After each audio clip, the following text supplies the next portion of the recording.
Hi hello ನಮಸ್ಕಾರ ಸ್ನೇಹಿತರೆ. ಏನಪ್ಪ ಕಥೆಯಲ್ಲಿ ಇಂಥ ಬಿಗ್ಗೆಸ್ಟ್ ಟ್ವಿಸ್ಟ್, ಖಂಡಿತವಾಗ್ಲೂ ಇಲ್ಲಿ ನಿಜಕ್ಕೂ ಊಹಿಸಲಾಗದ ಒಂದು ಟ್ವಿಸ್ಟ್ ಸಿಗ್ತದೆ. ಅದೇನು, ಜೊತೆಗೆ ಇಲ್ಲಿ ಗಂಗಾ ಗಾಯತ್ರಿ ದೇವಿ ಅಲ್ಲ ಅಂದರೆ ಮತ್ತಿನ್ಯಾರು?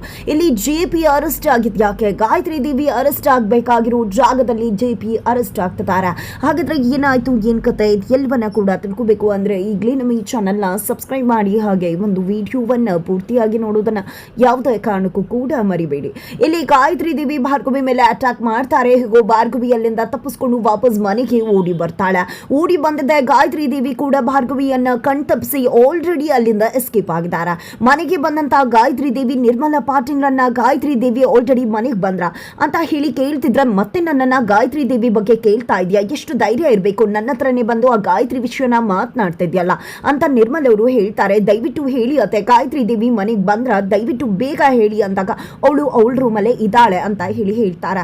ತಕ್ಷಣ JP ಪಾಟೀಲ್ನ ಹೊರಗಡೆ ಕರ್ಕೊಂಡು ಹೋದಂತ ಭಾರ್ಗವಿ, JP ಬಳಿ ನನಗೆ ಗಂಗಾ ಸುಳಿವು ಸಿಕ್ಕಿದೆ, ನಿಮ್ಗೆ ಗಂಗಾ ಬಗ್ಗೆ ಗೊತ್ತಿದ್ಯಾ ಅಂದಾಗ ಹೌದು, ಗಂಗಾ ಬಗ್ಗೆ ನನಗೂ ಕೂಡ ಗೊತ್ತಿದೆ.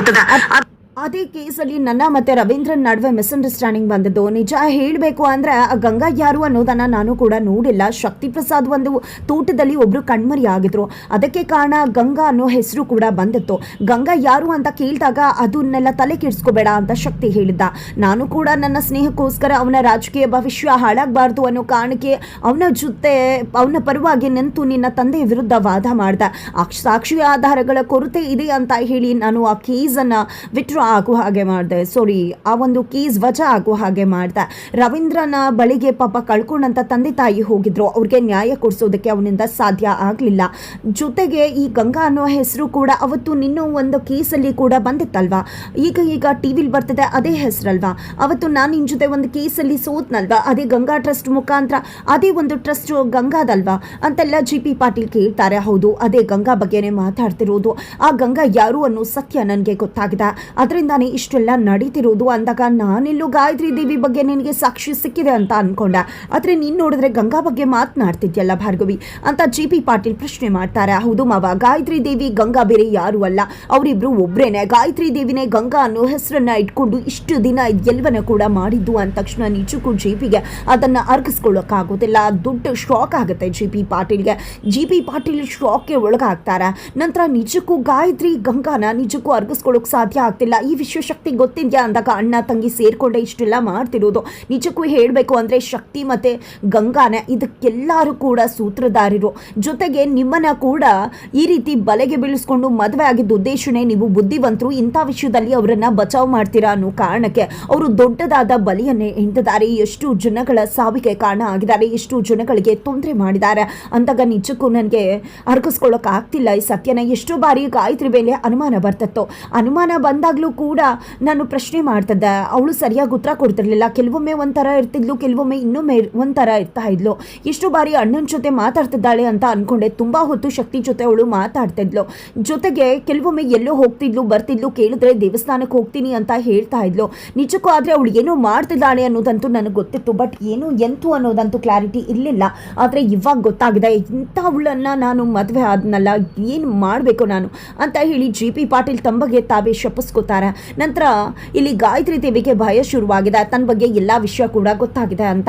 ಅದೇ ಕಾರಣಕ್ಕೆ ಇಲ್ಲಿ ಚರಣ್ ಬರ್ತಿದ್ದಾಗೆ ಚರಣ್ ಭಾರ್ಗವಿ ನನ್ನ ಮೇಲೆ ಅಟ್ಯಾಕ್ ಮಾಡಿದ್ಲು. ಚರಣ್ ನಿಜಕ್ಕೂ ಆ ಭಾರ್ಗವಿಯನ್ನ ನಂಬೇಡ ಅಂತ ಹೇಳಿದಾಗ ಭಾರ್ಗವಿಯವರು ಆ ರೀತಿ ಮಾಡೋದಕ್ಕೆ ಸಾಧ್ಯನೇ ಇಲ್ಲ ಅಂತ ಚರಣ್ ಹೇಳ್ತಾರೆ.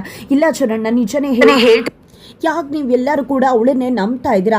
ನಾನು ಕೂಡ ಅವಳನ್ನೇ ನಂಬಿದೆ, ಆದರೆ ಇವತ್ತು ಅವಳು ನನ್ನ ಮೇಲೆ ಅಟ್ಯಾಕ್ ಮಾಡಿದ್ಲು. ನಿನಗೆ ನಿನ್ನ ಅಮ್ಮನ ಮಾತಿಗಿಂತ ಅವಳ ಮೇಲೆ ನಂಬಿಕೆ ಜಾಸ್ತಿನ? ಸರಿ ಬಿಡು, ನಾನು ಏನು ಮಾಡಲಿ, ನನ್ನ ಪ್ರಾಣಕ್ಕೆ ಆಪತ್ತು ಬಂದಿದೆ. ಆದರೆ ಭಾರ್ಗವಿ ನನ್ನ ಮೇಲೆ ಅಟ್ಯಾಕ್ ಮಾಡಿದಂತೂ ನಿಜ ಅಂದಾಗ ದಯವಿಟ್ಟು ವಿಚಾರ ಮಾಡ್ಕೋಬೇಡಿ ಅಮ್ಮ, ಖಂಡಿತ ನಾನು ನಿಮ್ಮ ಜೊತೆಯಾಗಿ ನಿಂತ್ಕೋತೀನಿ ಅಂತ ಚರಣ್ ಹೇಳ್ತಾರೆ. ಹಾಗಿದ್ರೆ ನೀನು ಭಾರ್ಗವಿ ವಿರುದ್ಧವಾಗಿ ಕಂಪ್ಲೇಂಟ್ ಕೊಡ್ತೀಯಾ ತಾನೆ ಅಂತ ಗಾಯತ್ರಿ ದೇವಿ ಕೇಳಿದಾಗ ಖಂಡಿತ ಅಮ್ಮ ಕೊಟ್ಟೆ ಕೊಡ್ತೀನಿ ಅಂತ ಚರಣ್ ಕೂಡ ಹೇಳ್ತಾರೆ. ಅಷ್ಟರಲ್ಲಿ ಇಲ್ಲಿ ಭಾರ್ಗವಿ JP ಪಾಟೀಲ್ ಪಾಟೀಲ್ ಬಳಿ ಜಿ ಪಿ ಪಾಟೀಲ್ ಜೊತೆಗೆ ಮನೆಗೆ ಬರ್ತಾರೆ. ಈ ಕಡೆ ಅರ್ಜುನ ನಿಮ್ಮ ತಂದೆಯನ್ನ ಆಲ್ರೆಡಿ ಬ್ರೈನ್ ವಾಶ್ ಮಾಡ್ತದಲ್ಲಿ ನೋಡು ಅಂತ ನಿರ್ಮಲ್ ಅವರು ಕರ್ಕೊಂಡು ಬರ್ತಾರೆ. ಶಕುಂತಲಾ, ಗಾಯತ್ರಿ ದೇವಿ ಎಲ್ಲರೂ ಕೂಡ ಇರ್ತಾರೆ. ಏನ್ರಿ ನಮ್ಮ ಅಪ್ಪನಿಗೆ ಮತ್ತಿನ್ನೇನು ಮಾಡಬೇಕು ಅಂತ ಅನ್ಕೊಂಡಿದ್ರ? ಯಾಕೆ ಈ ರೀತಿ ಎಲ್ಲ ತೊಂದರೆ ಕೊಡ್ತಿದ್ರ? ಎಷ್ಟು ಬಾರಿ ಹೇಳಬೇಕು ನಿನಗೆ? ಸುಮ್ಮನೆ ವಿನಾಕಾರಣ ಈ ರೀತಿ ದೊಡ್ಡದು ಮಾಡಬೇಡಿ. ನೀವು ಮಾಡ್ತಿರೋ ಕೆಲಸದಿಂದ ಎಷ್ಟೆಲ್ಲ ತೊಂದರೆ ಆಗ್ತಿದೆ ಅಂತ ಗೊತ್ತಾ ಅಂತ ಅರ್ಜುನ್ ಹೇಳ್ತಿದ್ರೆ, ಈ ಕಡೆ ಶಕುಂತಲಾ ಅವ್ರು ಕೂಡ ಹೌದು ನಾನು ಕೂಡ ಇವಳು ನ್ಯಾಯದ ಪರವಾಗಿರ್ತಾಳೆ, ಖಂಡಿತವಾಗ್ಲೂ ಇವಳು ನ್ಯಾಯ ಕೊಡಿಸ್ತಾಳೆ, ಎಲ್ಲವನ್ನ ಕೂಡ ಸತ್ಯ ಹೊರಗಡೆ ತೆಗಿತಾಳೆ ಅನ್ಕೊಂಡೆ. ಆದ್ರೆ ಖಂಡಿತ ಇವಳು ನನ್ನ ನಂಬಿಕೆಯನ್ನ ಹುಸಿಗೊಳಿಸ್ಬಿಟ್ಲು ಅಂತ ಶಕುಂತಲಾ ಕೂಡ ಹೇಳ್ತಾರೆ. ಈ ಕಡೆ ಜಿ ಪಿ ಪಾಟೀಲ್ ಅವರೇ ಸುಮ್ನಿರು ಅರ್ಜುನ, ಸುಮ್ನಿರು ಶಕುಂತಲಾ, ಯಾಕೆ ರೀತಿ ಎಲ್ಲ ಮಾತಾಡ್ತಿದ್ರ? ದಯವಿಟ್ಟು ಏನು ಅವಳು ಹೇಳ್ತಿದ್ದಾಳೋ ಅದನ್ನ ದಯವಿಟ್ಟು ಕೇಳಿ, ಖಂಡಿತ ಅದು ಆಚೆ ಬರಲೇಬೇಕಾಗದ ಅಂತ ಹೇಳಿ ಜಿ ಪಿ ಪಾಟೀಲ್ ಕೂಡ ಹೇಳ್ತಾರೆ. ಇತ್ತ ಕಡೆ ಭಾರ್ಗವಿ ರೊಚ್ಚಿಗೆದ್ದದ ಎಲ್ಲರೂ ಕೂಡ ಮಾತಾಡಿ ಖಂಡಿತ ನನ್ನಿಂದ ನಿಮ್ಗೆಲ್ಲರಿಗೂ ಕೂಡ ತೊಂದರೆ ಆಗಿದೆ. ನಾನು ನಿಮ್ಮ ವಿಶ್ವಾಸವನ್ನು ಗಳಿಸ್ಕೊಳ್ಳೋದ್ರಲ್ಲಿ ಸೋತಿದ್ದೇನೆ. ಯಾಕಂದರೆ ಈ ಗಾಯತ್ರಿ ದೇವಿಯನ್ನು ನಂಬಿ ನಾನು ಇಲ್ಲಿಗೆ ಕರ್ಕೊಂಡು ಬಂದೆ. ಆದರೆ ಈ ಗಾಯತ್ರಿ ದೇವಿ ನಿಜಕ್ಕೂ ಕೂಡ ಒಳ್ಳೆಯವರಲ್ಲ. ಈಕೆ ಉಸಿರುವಳಿ. ನಾನು ಈಕೆಯನ್ನು ನಂಬಿ ಮೋಸ ಹೋದೆ. ಈಕೆಯನ್ನು ಕರ್ಕೊಂಡು ಇಲ್ಲಿಗೆ ಬರೋದಕ್ಕೆ ಪ್ಲಾನ್ ಆಗಿದ್ದು ಇವ್ರದ್ದೇ ಆಗಿತ್ತು. ಅದಕ್ಕೆ ನಾನು ಬಲಿಪಶುವಾದ ಒಬ್ಬ ಮನುಷ್ಯಲಾಗಿ ಯೋಚನೆ ಮಾಡಿಬಿಟ್ಟೆ. ಅದರಿಂದನೇ ಇಷ್ಟೆಲ್ಲ ಆಗಿತ್ತು.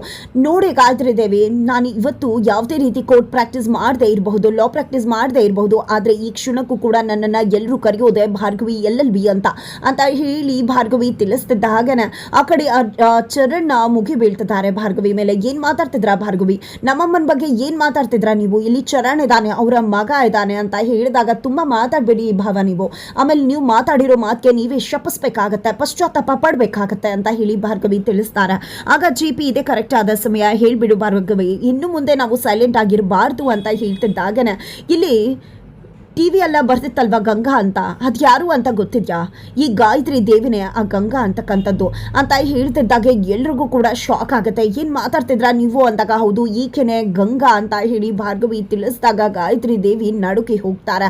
ಈ ಕಡೆ ಪೊಲೀಸ್ ಅವ್ರು ಕೂಡ ಎಂಟ್ರಿ ಕೊಡ್ತಾರೆ. ಪೊಲೀಸ್ ಅವರು ಎಂಟ್ರಿ ಕೊಡ್ತಿದ್ದಾಗೆ ಪೊಲೀಸ್ ಅವ್ರು ಯಾಕೆ ಬಂದಿದ್ದಾರೆ ಅಂತ ಅರ್ಜುನ್ ಕೇಳಿದಾಗ ಗಂಗಾ ಅನ್ನೋರ್ನ ಅರೆಸ್ಟ್ ಮಾಡೋದಕ್ಕೆ ಬಂದಿದ್ವಿ ಅಂತ ಹೇಳ್ತಾರೆ. ಈ ಕಡೆ ಗಂಗಾ ಅಂತ ಹೇಳಿ ಎಲ್ಲರೂ ಅನ್ಕೋತಾರೆ ಗಾಯತ್ರಿ ದೇವಿಯನ್ನ ಅರೆಸ್ಟ್ ಮಾಡ್ಕೊಂಡು ಕರ್ಕೊಂಡು ಹೋಗ್ತಿದ್ದಾರೆ ಅಂತ. ಬಟ್ ಅವರು ಹೋಗೋದು GP ಪಾಟೀಲ್ ಬಳಿಗೆ. GPಯನ್ನೇ ಗಂಗಾ ಅಂತ ಹೇಳಿ ಅರೆಸ್ಟ್ ಮಾಡೋದಕ್ಕೆ ಮುಂದಾದಾಗ ಇಲ್ಲಿ ಭಾರ್ಗವಿ ಬಂದು ಏನ್ ಮಾಡ್ತಿದ್ದೀರಾ ನೀವು? ಇವರು GP ಪಾಟೀಲ್ ಇವ್ರನ್ನ ಯಾಕೆ ಗಂಗಾ ಅಂತ ಅರೆಸ್ಟ್ ಮಾಡ್ತಿದ್ರ ಅಂದಾಗ ನೀವು ಕೊಟ್ಟಂತ ಸಾಕ್ಷಿಗಳು ಅದೇ ಅಲ್ವಾ ಇದ್ದದ್ದು. ಹಾಗಾಗಿನೇ ನಾವು GPಯನ್ನ ಅರೆಸ್ಟ್ ಮಾಡ್ತಿರೋದು. ಇವರೇ ಗಂಗಾ ಅನ್ನೋ ಹೆಸರನ್ನ ಇಟ್ಕೊಂಡು ಇಷ್ಟೆಲ್ಲ ಮಾಡಿದ್ದು ಅಂತ ಹೇಳಿ ಕೈಗೆ ಕೋಳ ಹಾಕ್ತಿದ್ದಾರೆ. ಬಟ್ ಎಲ್ಲವೂ ಕೂಡ ಗಾಯತ್ರಿ ದೇವಿ ಮಾಡಿರ್ತಕ್ಕಂಥ ಪ್ಲಾನ್ ಆಗಿದೆ. ಭಾರ್ಗವಿ ನಿಜಕ್ಕೂ ಕೂಡ ಗಾಯತ್ರಿಯನ್ನ ಗೆಟ್ಟಾಗೆ ಬೀಳ್ಸೋ ಬದಲು ಅವರ ಕೆಡ್ಡಾಗೆ ಬಿದ್ದು ಹೋಗಿದ್ದಾಳೆ. ಅವಳ ಕೈಯಲ್ಲಿರ್ತಕ್ಕಂಥ ಸಾಕ್ಷಿ ರಿಪ್ಲೇಸ್ ಆಗಿದೆ. ಅಲ್ಲಿ GP ಪಾಟೀಲ್ ಅಪರಾಧಿ ಅನ್ನೋ ರೀತಿಯಲ್ಲಿ ಬಿಂಬಿಸಲಾಗಿದೆ. ಇಲ್ಲಿ ಭಾರ್ಗವಿ ಎಡವಟ್ಟು ಮಾಡ್ಕೊಂಡಿದ್ದಾಳೆ. ಇಲ್ಲಿ GP ಭಾರ್ಗವಿಯನ್ನ ನಿಜಕ್ಕೂ ಸುಸಿ ಅಂತ ಒಪ್ಪಿದ್ರು, ನಂಬಿದ್ರು. ಈ ಕ್ಷಣಕ್ಕೂ ಕೂಡ ಭಾರ್ಗವಿ ಮೇಲೆ ವಿಶ್ವಾಸವನ್ನ ಇಟ್ಟಿದ್ದಾರೆ. ಇದು ಗಾಯತ್ರಿ ದೇವಿಯ ಕುತಂತ್ರ ಅನ್ನೋದು GP ಪಾಟೀಲ್ಗೆ ಗೊತ್ತದೆ. ಇಲ್ಲಿ ಕೈ ಮುಗ್ದು ಕೇಳ್ಕೊತಿದ್ದಾಳೆ ಪೊಲೀಸ್ ಅವ್ರನ್ನ, ಭಾರ್ಗವಿ GP ಪಾಟೀಲ್ನ ಬಿಟ್ಟುಬಿಡಿ ಅಂತ. ಆದ್ರೆ ಪೊಲೀಸ್ ಅವರು ಎಳ್ಕೊಂಡು ಹೋಗೇ ಬಿಡ್ತಾರೆ. ಆದ್ರೆ ಭಾರ್ಗವಿ ಅರ್ಜುನ್ ಖಂಡಿತ ಸುಮ್ಮನಿರೋದಲ್ಲ. GP ಪಾಟೀಲ್ನ ಜೈಲಿಂದ ಹೊರ ತರೋದಕ್ಕೆ ಖಂಡಿತ ಶ್ರಮಿಸ್ತಾರೆ. ಹಾಗಿದ್ರೆ ಹೇಗೆ GP ಪಾಟೀಲ್ನ ಜೈಲಿಂದ ಹೊರ ತರ್ತಾಳೆ, ಗಾಯತ್ರಿ ದೇವಿಯನ್ನ ಜೈಲಿಗೆ ಕಳಿಸ್ತಾಳೆ ಅನ್ನೋದನ್ನ ಕಾದು ನೋಡ್ಬೇಕಾಗಿದೆ.